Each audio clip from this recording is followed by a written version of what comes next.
إن الحمد لله نحمده ونستعينه ونستغفره ونعوذ بالله من شرور أنفسنا ومن سيئات أعمالنا من يهده الله فلا مضل له ومن يضلل فلا هادي له أشهد أن لا إله إلا الله وحده لا شريك له وأشهد أن محمدا عبده ورسوله أما بعد معاشر المسلمين أوصيكم وإياي بتقوى الله فقد فاز المؤمنون المتقون قال تعالى يا أيها الذين آمنوا اتقوا الله حق تقاته ولا تموتن إلا وأنتم مسلمون وقال يا أيها الناس اتقوا ربكم الذي خلقكم من نفس واحدة وخلق منها زوجها وبث منهما رجالا كثيرا ونساء واتقوا الله الذي تساءلون به والأرحام إن الله كان عليكم رقيبا وقال يا أيها الذين آمنوا اتقوا الله وقولوا قولا سديدا يصلح لكم أعمالكم ويغفر لكم ذنوبكم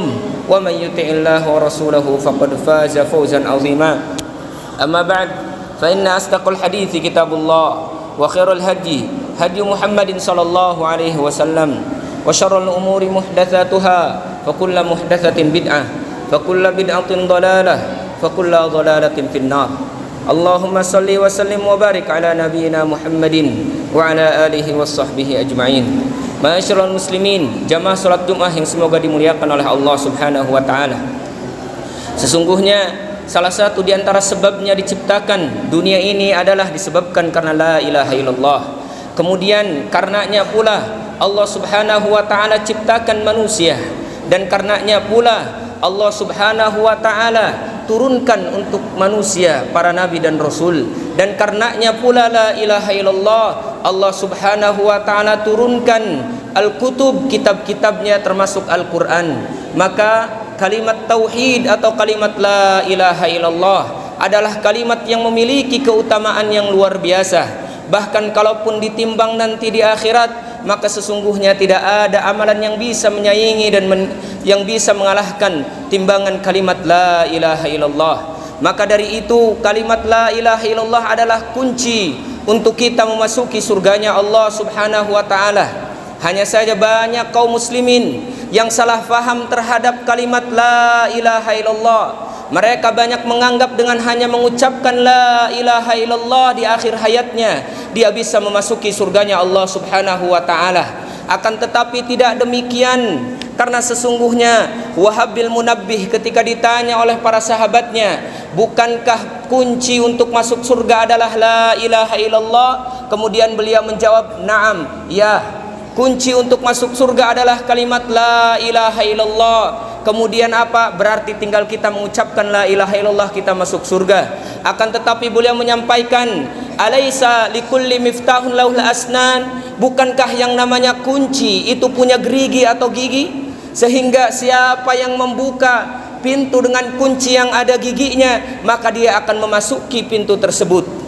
Kalau seandainya dia membuka pintu surga hanya dengan kunci yang tak bergigi, maka sesungguhnya pintu tersebut tidak akan terbuka. Maka kata para ulama, yang dimaksud giginya yaitu syarat-syarat la ilaha illallah. Jadi tidak hanya sekedar diucapkan kalimat la ilaha illallah kemudian dia enak masuk surga begitu saja, akan tetapi konsekuensi daripada la ilaha illallah dia tidak memenuhinya. Maka dari itu ma'asyiral muslimin, saat ini insyaallah kita akan bahas berkaitan dengan syarat-syarat la ilaha illallah. Seluruh muslim faham syarat diterimanya amal ibadah, baik itu wudu, baik itu salat, itu ada rukun dan syarat-syaratnya. Dan di antara syarat diterimanya la ilaha illallah kita bukan hanya keluar dari lisan kita sebutkan ribuan kali, mau berapapun kali kita sebutkan la ilaha illallah, mau miliaran kali kita sebutkan la ilaha illallah, akan tetapi kita tidak faham makna daripada itu, maka sesungguhnya tidak akan memberikan manfaat. Apa dalilnya? Kata Allah Subhanahu wa taala dalam Al-Qur'an, syarat yang pertama untuk kita diakui bahwasanya telah mengucapkan la ilaha illallah, telah bertauhid kepada Allah Subhanahu wa taala, sebagaimana kata Allah, wa'lam annahu la ilaha illallah. Syarat yang pertama untuk ucapan atau kalimat la ilaha illallah adalah mengilmui terhadap kalimat tersebut.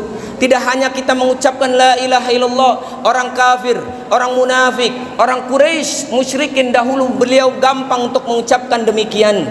Mereka bisa mengucapkan demikian karena kalau hanya sekedar mengucapkan, maka mereka pun bisa mengucapkan hal demikian. Akan tetapi Allah Subhanahu wa taala menyebutkan tentang orang munafik. Ketika orang munafik, aku tahu engkau adalah utusan Allah wahai Muhammad, akan tetapi Allah tahu engkau adalah orang-orang munafik. Kenapa? Karena mereka hanya menyebutkan dengan lisannya la ilaha illallah Muhammadur Rasulullah, tapi mereka tidak mengilmui makna daripada la ilaha illallah. Ada konsekuensi yang harus kita lakukan. Kemudian Rasulullah sallallahu alaihi wasallam menyebutkan dalam hadis sahih yang diriwayatkan oleh Utsman bin Affan radhiyallahu taala anhu, qala Rasulullah sallallahu alaihi wasallam, man mata wa huwa ya'lamu annahu la ilaha illallah dakhalal jannah. Siapa yang dia meninggal dan dia mengetahui dan mengilmui kalimat la ilaha illallah, maka dia akan masuk surga. Maka di sini kata para ulama dalil bahwasanya tidak hanya sekedar kita mengucapkannya, akan tetapi kita harus mengilmuinya. Orang yang dia faham tentang makna la ilaha illallah, dia tidak akan pernah meminta kepada selain Allah, dia tidak akan pernah berdoa kepada selain Allah, dia tidak akan bertawakal kepada selain Allah, dia tidak akan meminta kepada dukun, dia tidak akan meminta kepada orang-orang yang dianggap pandai atau tahu perkara gaib, tapi dia hanya akan menyerahkan dirinya kepada Allah Subhanahu wa taala. Dia tahu yang memberikan rizki hanya Allah, maka dia tidak akan pernah meminta kepada selain Allah Subhanahu wa ta'ala. Maka ini syarat yang pertama, itu ilmu. Syarat yang kedua adalah yakin. Ketika kita mengucapkan la ilaha illallah, maka sesungguhnya tidak boleh ada keraguan dalam ucapan kita, harus dibenarkan oleh hati. Makanya la ilaha illallah harus bil qalbi wal lisan, harus dengan hati dan lisan, sehingga apa yang diucapkan oleh lisan tidak ragu dalam hati. Sebagaimana kata Allah Subhanahu wa taala, innamal mu'minuna alladzina amanu billahi wa rasulihi wa rasuluhu wa lam yartabu. Sesungguhnya orang-orang yang beriman, yaitu orang-orang yang beriman kepada Allah dan Rasulnya, tsumma lam yartabu, dan mereka tidak ragu-ragu ketika mengucapkan la ilaha illallah dan ketika beriman kepada Allah Subhanahu wa taala. Di dalam hadis yang lain Rasulullah sallallahu alaihi wasallam menyebutkan bahwasanya man yalqallahu bihima abdun ghairu syaqqin, siapa yang berjumpa dengan kepada Allah Subhanahu wa taala nanti di akhirat dengan kalimat la ilaha illallah, tidak ada keraguan dalam hatinya, fahyajibu alaihil jannah, maka sesungguhnya wajib baginya mendapatkan surganya Allah Subhanahu wa taala. Maka syarat yang kedua adalah yakin. Syarat yang ketiga adalah al-qabul. Ketika kita mengucapkan la ilaha illallah, maka kita harus menerima semua konsekuensi apa yang terkandung dalam makna la ilaha illallah. Allah Subhanahu wa taala ketika menciptakan manusia, yaitu salah satu di antara sebabnya la ilaha illallah, supaya manusia mentauhidkan Allah, supaya manusia menyembah Allah Subhanahu wa taala. Maka orang-orang kaum Quraisy terdahulu, bukan mereka tidak menyembah Allah, mereka menyembah Allah, mereka tahu terhadap Allah, akan tetapi mereka tidak mau mengucapkan la ilaha illallah karena mereka tahu konsekuensi kalau dia mengucapkan la ilaha illallah. Mereka harus meninggalkan Tuhan-Tuhan mereka yang ratusan yang mereka buat, patung-patung mereka yang mereka buat ketika di Ka'bah. Maka dari itu syarat yang ketiga yaitu qabul, harus menerima. Ketika sudah menerima, maka tinggalkan Tuhan-Tuhan selain Allah Subhanahu wa taala. Maka orang musyrik pun mereka beriman kepada Allah, tak yakin adanya Allah, tapi mereka tidak mau mengucapkan la ilaha illallah karena orang yang menyembah Allah, yang mengucapkan la ilaha illallah harus meninggalkan sesembahan selain Allah Subhanahu wa taala, sebagaimana yang disebutkan oleh Allah Subhanahu wa taala. Kemudian kata Allah Subhanahu wa taala, wa idza qila lahum la ilaha illallah yastakbirun. Kalau dikatakan kepada mereka, wahai orang-orang Quraisy, wahai orang-orang musyrikin, katakan la ilaha illallah, mereka menyombongkan diri. Kemudian mereka mengatakan, wa yaqulu a inna latariku alihatina, apakah kami harus meninggalkan Tuhan-Tuhan kami? Kalau kami mengucapkan la ilaha illallah, otomatis kita harus meninggalkan sesembahan selain Allah Subhanahu wa taala, yaitu Lata wal Uzza dan yang lainnya. Kemudian apa? Li syairin majnun, hanya untuk orang penyihir atau hanya untuk penyair majnun ini, yaitu Nabi Muhammad yang dimaksud oleh orang-orang Quraisy, maka sesungguhnya mereka itu orang-orang yang munafik dan orang-orang yang kafir. Kemudian kata Allah Subhanahu wa taala, orang-orang kafir yang menyombongkan diri ketika disebutkan atau harus mengucapkan la ilaha illallah, mereka menyombongkan diri dan mengatakan, aja'alal alihata ilahan wahida, apakah kami harus menjadikan la ilaha illallah hanya satu Tuhan? Apakah kami harus menjadikan Tuhan itu satu doang? Masa iya? Hadza syai'un ujab. Ini perkara yang aneh sekali. Sungguh-sungguh aneh. Masa iya kita cuma punya Tuhan satu? Masa iya kita hanya berdoa kepada satu Tuhan? Masa iya kita hanya berdoa dan meminta pertolongan dan perlindungan bukan kepada banyak Tuhan? Gak mungkin, kata orang-orang Quraisy. Maka inilah orang-orang yang menyombongkan diri ketika mereka diperintahkan untuk menyebutkan la ilaha illallah, mereka tidak mau. Kenapa? Karena konsekuensinya la ilaha illallah, salah satu diantara mananya la ma'buda bihaqqin illallah, tidak ada yang berhak disembah kecuali Allah subhanahu wa ta'ala.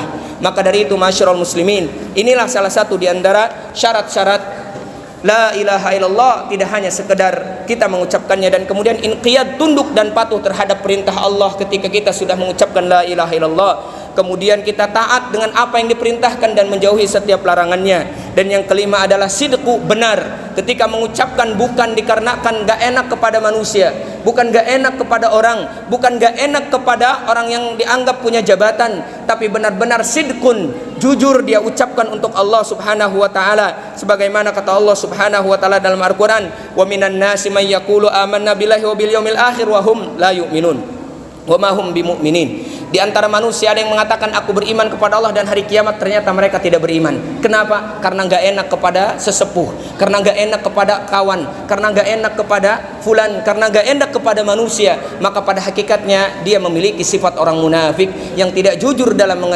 mengucapkan la ilaha illallah. Maka orang yang jujur, dia akan menunaikan apa yang diperintahkan oleh Allah dalam kalimat la ilaha illallah. Dan yang keenam adalah ikhlas. Kita harus mengikhlaskan la ilaha illallah bukan untuk yang lain, hanya untuk Allah subhanahu wa ta'ala. Sebagaimana kata Allah, ala lillahid dinul khalis, sesungguhnya agama itu hanya untuk Allah subhanahu wa ta'ala. Kita sholat hanya untuk Allah bukan yang lain, kita ibadah hanya untuk Allah bukan yang lain, kita memberi sedekah bukan yang lain. Tidak ada riya, tidak ada kesyirikan, dan tidak ada berdoa kepada selain Allah, tidak ada mohon perlindungan kepada selain Allah, tidak ada yang meminta pertolongan kepada selain Allah, tidak ada yang beristighasah kecuali hanya kepada Allah. Tidak boleh kita meminta segala sesuatu kecuali kepada Allah subhanahu wa ta'ala. Masyarul muslimin dan muslimah yang semoga dimuliakan oleh Allah subhanahu wa ta'ala. Dan yang terakhir adalah syarat di antara syarat la ilaha illallah, yaitu mahabbah. Harus kita iringi dengan cinta. Bahwasanya ketika kita mengucapkan la ilaha illallah, kita benar-benar cinta terhadap kalimat tersebut. Kita benar-benar cinta kepada Rabb yang kita sembah, bukan hanya sekedar kita mengucapkan. Maka orang yang hanya sekedar mengucapkan, maka sesungguhnya dia tidak akan mendapatkan balasan sebagaimana yang disebutkan oleh Allah subhanahu wa ta'ala. Siapa yang mengucapkan la ilaha illallah masuk surga. Maka Hasan al-Basri rahimahullah, ketika banyak orang-orang yang mengatakan ya Imam al-Basri, wahai Imam Hasan al-Basri, banyak orang-orang yang mengatakan siapa yang mengucapkan la ilaha illallah mereka masuk surga. Kemudian Hasan al-Basri mencekal ucapan tersebut supaya orang tidak mempermudah dengan kalimat la ilaha illallah. Maka beliau mengatakan siapa saja yang menunaikan hak dan kewajiban la ilaha illallah, dia yang akan masuk surga, bukan hanya sekedar mengucapkannya. Maka itulah beberapa syarat yang disebutkan oleh para ulama tentang syarat la ilaha illallah. Kurang lebih ada 7. Maka kita semua harus menunaikan syarat tersebut, karena itu adalah syarat sahnya la ilaha illallah. Siapa yang tidak memenuhi syarat tersebut, maka sesungguhnya tidak sahlah la ilaha illallahnya. Aqulu qouli hadza fastaghfirullaha li wa lakum wa lisairil muslimin wal muslimat min kulli dhanbin wal khati'ah fastaghfiruhu innahu ghafurur rahim. Alhamdulillahi ala ihsanih, syukrul lahu ala taufiq wa imtinani, wa asyhadu an la ilaha illallah wahdahu la syarika lah ta'ziman li sya'ni, wa asyhadu anna muhammadan abduhu wa rasuluhu da'in ila ridwanihi sallallahu alaihi wasallam. Qala Allahu ta'ala fi kitabihil karim, wa minan nasi man yattakhidhu min dunillahi andada yuhibbunahum ka hubbillah walladzina amanu ashaddu hubban lillah walau yaral ladzina zalamu id yaruna al'adzaba anna al-quwwata lillahi jami'an wa anna Allaha syadidul 'adzab. Ma'asyiral muslimin, inna Allaha amarakum bi amrin bada fihi bi nafsihi haitsu qala inna Allaha wa malaikatahu yusholluna 'alan nabi ya ayyuhalladzina amanu sallu 'alaihi wa sallimu taslima. Allahumma shalli 'ala Muhammad wa 'ala ali Muhammad kama shallaita 'ala Ibrahim wa 'ala ali Ibrahim innaka Hamidum Majid. Allahumma barik 'ala Muhammad wa 'ala ali Muhammad kama barakta 'ala Ibrahim wa 'ala ali Ibrahim innaka Hamidum Majid. Allahumma ighfir lil muslimina wal muslimat wal mu'minina wal mu'minat al ahya'i minhum wal amwat innaka sami'un qaribun mujibud da'wat. اللهم آت نفوسنا تقواها وزكيها أنت خير من زكاها أنت وليها ومولاها. اللهم اصلح لنا ديننا الذي هو عصمة أمرنا واصلح لنا دنيانا التي فيها معاشنا واصلح لنا آخرتنا التي إليها معدنا واجعل الحياة زيادة لنا في كل خير واجعل الموت راحة لنا في كل شر. اللهم اجعلنا من المؤمنين المتقين. اللهم إنا نسألك الهدى والتقى والعفاف والغنى. اللهم انصرنا إخواننا المسلمين المستضعفين في كل مكان. اللهم انصر إخواننا المسلمين المستضعفين في كل مكان. اللهم انصر إخواننا المسلمين المستضعفين في كل مكان. ربنا تقبل منا أعمالنا وتقبل منا عبادتنا وتقبل منا جميع أعمالنا يا رب العالمين. ربنا آتنا في الدنيا حسنة وفي الآخرة حسنة وقنا عذاب النار. فضلك سبحان ربك رب العزة عما يصفون وسلام على المرسلين والحمد لله رب العالمين. عباد الله إن الله يأمر بالعدل والإحسان وإيتاء ذي القربى وينهى عن الفحشاء والمنكر والبغي يعظكم لعلكم تذكرون. قوموا إلى صلاتكم.